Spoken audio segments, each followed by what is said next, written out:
Irene once had a simple yet happy life. She lived in a quiet town with her husband Peter and their 5-year-old daughter Lucy. Their house was small but filled with laughter and warmth. Irene ran a small bakery, and her freshly baked bread and pastries were loved by the townspeople. She believed her life would always be this peaceful, until a sudden disaster tore everything apart. A powerful hurricane struck the town, with fierce winds and raging floods destroying everything in its path.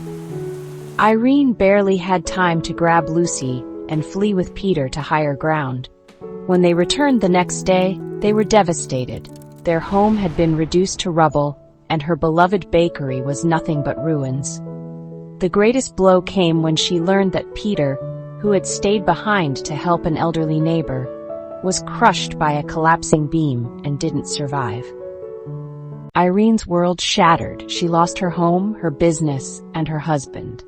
With nowhere to go, she and Lucy sought refuge in a temporary shelter.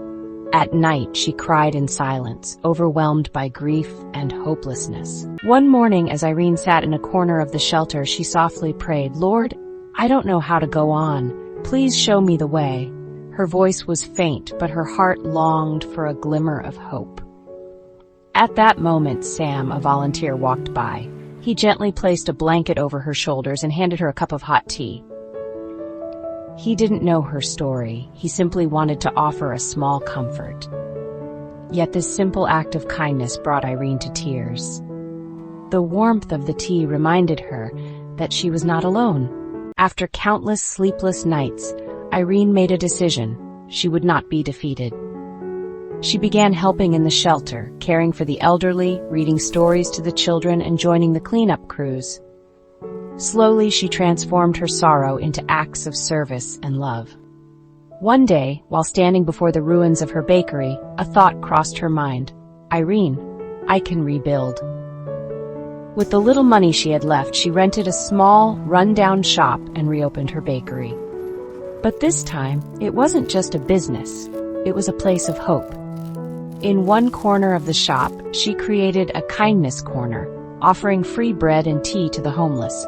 She invited customers to write notes of encouragement on the wall, filling it with messages of love and hope.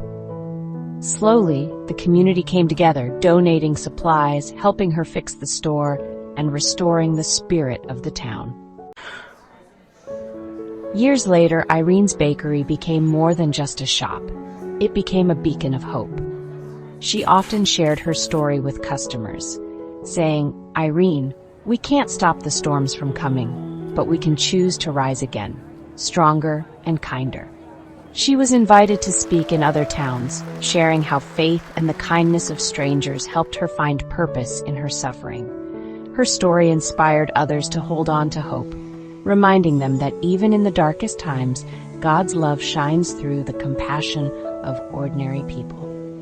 We are hard-pressed on every side, but not crushed, perplexed but not in despair, persecuted but not abandoned, struck down but not destroyed. 2 Corinthians 4:8-9. This verse perfectly reflects Irene's journey. Despite losing everything, she was not defeated. Through faith, resilience, and the kindness of strangers, she found the strength to rebuild her life and inspire others with unwavering hope.